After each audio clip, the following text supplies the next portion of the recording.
Bueno, muchas gracias Luis y a todos por la invitación. Me quedaron resonando tantas cosas que dijo el doctor Walsh que iba tomando nota ahí porque compartimos muchos elementos en común de la problemática que él trae y lo que nos está ocurriendo a nosotros en el área de trabajo donde estamos actualmente. Yo voy a contar un poquito cuáles son las tensiones y los conflictos que hoy rodean a los humedales altoandinos en relación con la minería de litio y presenta un poquito el panorama, digamos. Hoy estamos en un escenario, como decís Luis, bien vigente, donde enfrentamos una clara necesidad de afrontar una transición socioecológica que nos permita modificar, entre otras cosas, las fuentes de energía que estamos utilizando.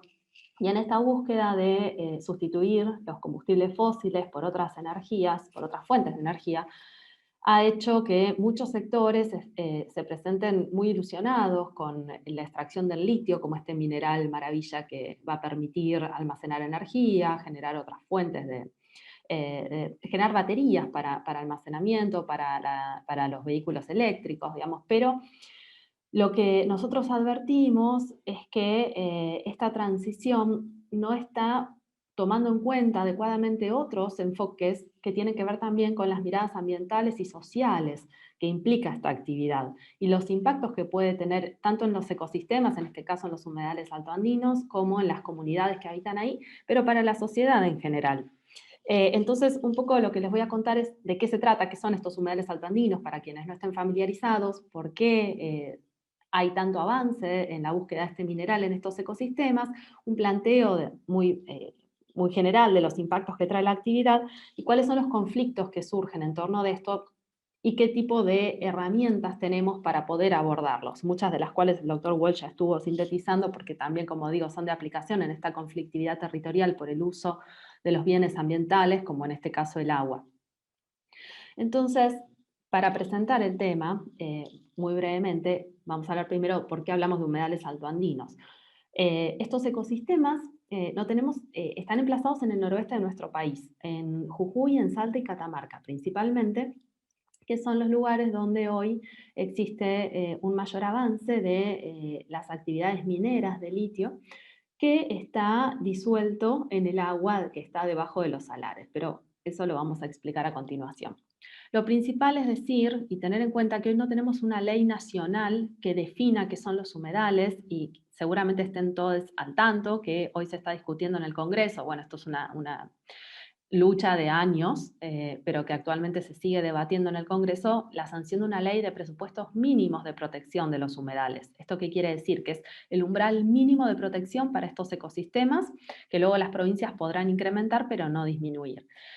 Entonces, como no tenemos una ley nacional que los defina, el Consejo Federal de Medio Ambiente en el año 2016, que es donde se reúnen todas las provincias y el Ministerio de Ambiente de Nación, determinaron una definición en la que se consideran humedales a estos ecosistemas donde hay una presencia de agua, sea temporal o permanente, que tiene ciclos biogeoquímicos que son propios y característicos y que los hacen distintos de los ecosistemas acuáticos y de los ecosistemas terrestres. Son ecosistemas en transición y que tienen organismos adaptados a tales condiciones. Entonces, en el caso de los humedales altoandinos, tenemos una caracterización en la que encontramos las lagunas, que son bueno, las tierras inundadas de baja profundidad, los salares, que es en el que nos vamos a centrar en esta charla, las vegas y los bofedales, que son otras áreas, como ven ahí en las imágenes, donde se encuentran a los costados o alrededor de los cuerpos de agua.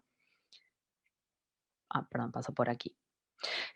Algo que quisiera marcar y que es el eje, digamos, de toda esta conflictividad. En estos ecosistemas, el agua es el elemento clave que define la supervivencia en estos lugares, tanto de la biodiversidad asociada a los humedales como de la gente. En estos lugares, en general, en las tres provincias, viven comunidades indígenas que habitan desde tiempos ancestrales, tiempos inmemoriales, estos territorios y que tienen unas formas de vida muy arraigadas con estos ecosistemas, especialmente con los salares, y que, bueno, ven sus formas de vida completamente alteradas cuando vienen actividades como esta a los territorios. que no quiere decir que estén en contra de estas actividades en todos los casos, siempre hay que analizar en cada territorio cuál es la mirada, el enfoque y la conflictividad, si es que existe o no, pero bueno, hay falencia también en la aplicación de herramientas para conocer cuáles son estas miradas y a eso vamos a ir después. Para mencionar por qué es tan importante que tengamos en cuenta cuáles son las contribuciones que estos ecosistemas brindan a las personas. Hay innumerables beneficios ecosistémicos o dones de la naturaleza, dependiendo de dónde nos paremos, ¿no? Cómo le vamos a llamar a estas contribuciones que los humedales nos dan.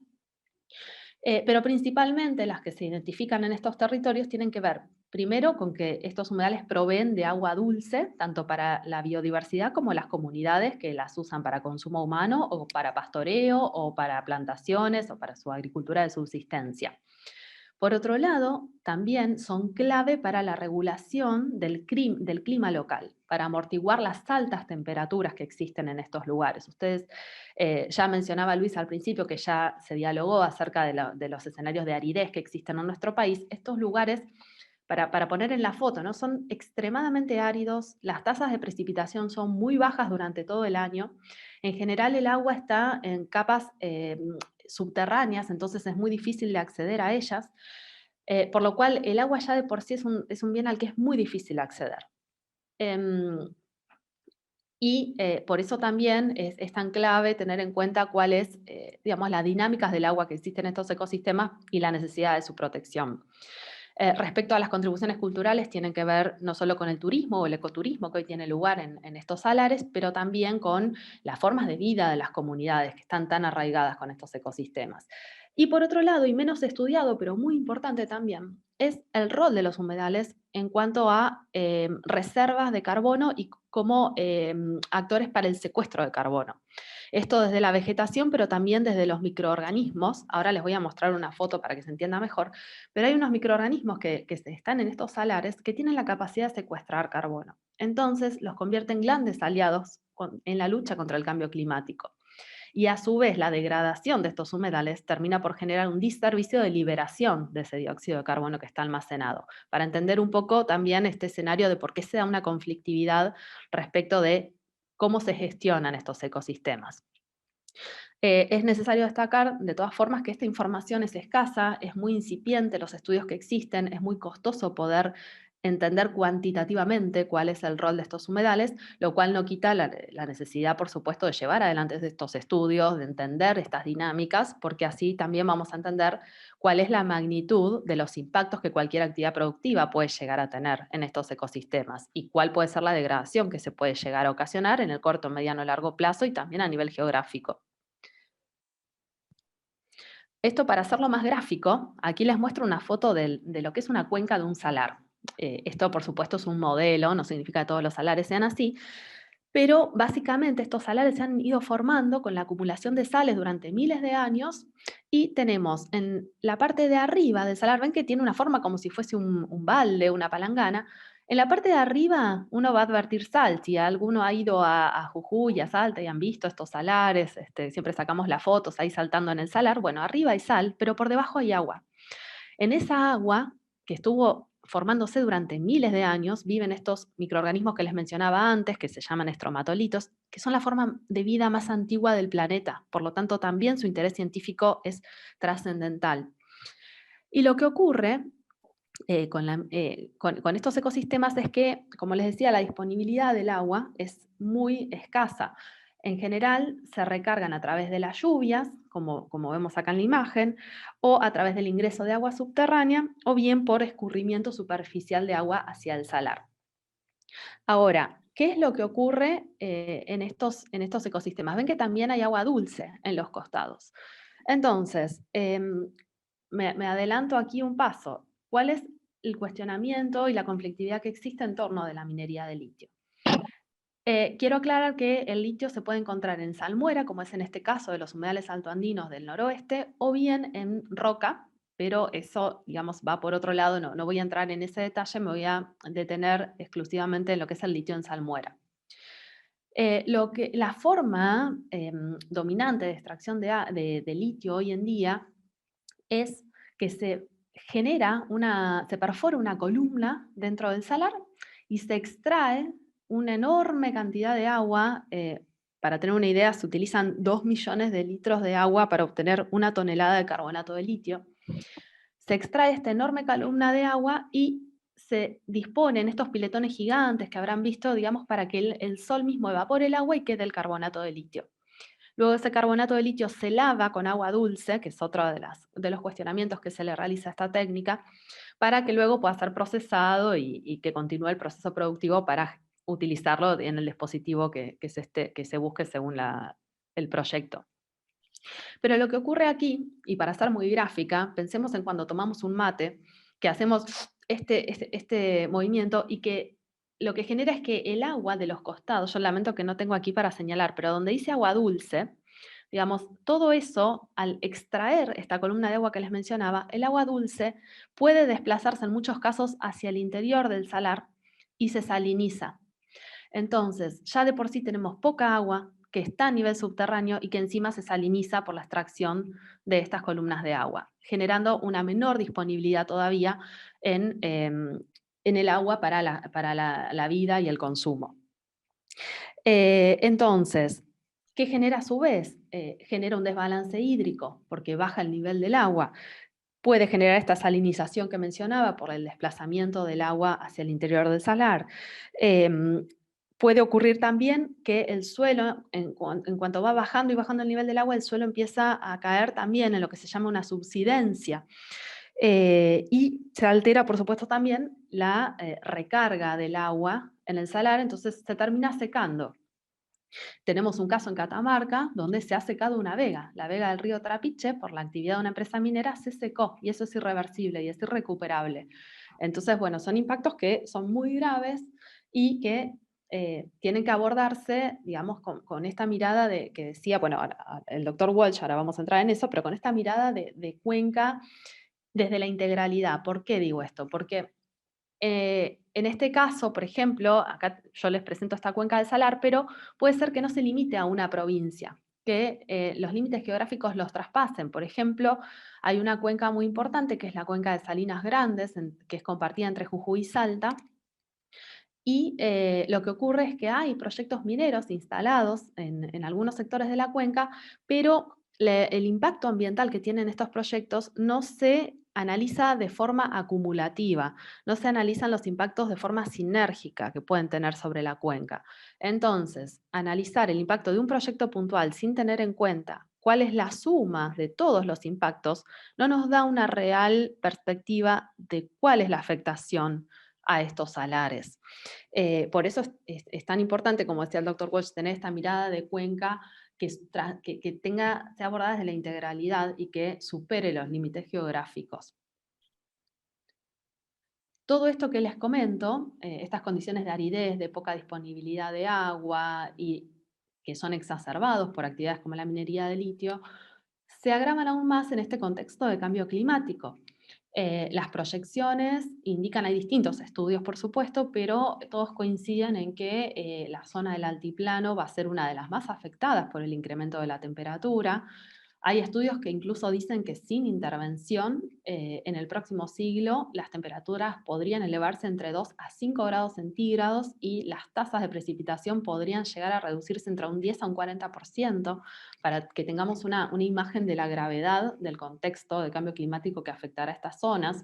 Por supuesto que esto también genera una reducción en las lluvias, un aumento en la evaporación, cambios en la calidad del agua. Esto genera, por supuesto, una reducción en el hábitat para la biodiversidad y esto es también otro elemento que suele generar bastante conflictividad, sobre todo desde organizaciones que trabajan en protección de biodiversidad, porque estas regiones son hogar de un enorme porcentaje de endemismos. Esto quiere decir que son especies que solo se encuentran ahí y que la afectación del hábitat o de la disponibilidad del agua va a hacer que esas especies ya no puedan anidar o reproducirse o vivir ahí y que esas especies se extingan o tengan que buscar otro lugar, pero que no sabemos, digamos, cómo va a ser el impacto que les puede llegar a ocasionar. La salinización que ya mencionábamos, el proceso de aridización y bueno, entre muchos otros que por supuesto todavía se están estudiando, algunos se saben, otros se conoce más o en menor medida el impacto que puede tener. Em, Algo que también es clave, ya adelanté algunos de los impactos que tiene o que puede tener la minería de litio. La gravedad está dada por la falta de información.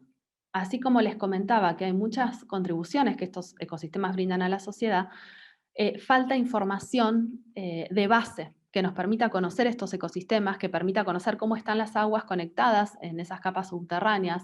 En la actualidad se está trabajando en un inventario de humedales, falta un inventario de aguas subterráneas, por ejemplo. Entonces, hace falta información de base para poder contrastar los impactos que pueda tener una actividad. Sin eso no es posible conocer cabalmente el impacto que una actividad puede generar. Y lo necesario también es que esa información sea generada de forma imparcial, a través de conocimientos interdisciplinarios, multidisciplinarios, y que esté a disposición de la ciudadanía, porque algo que también se advierte es que muchas veces la información no está disponible, no es accesible, está desactualizada. Bueno, es otro desafío, sobre todo para los organismos públicos.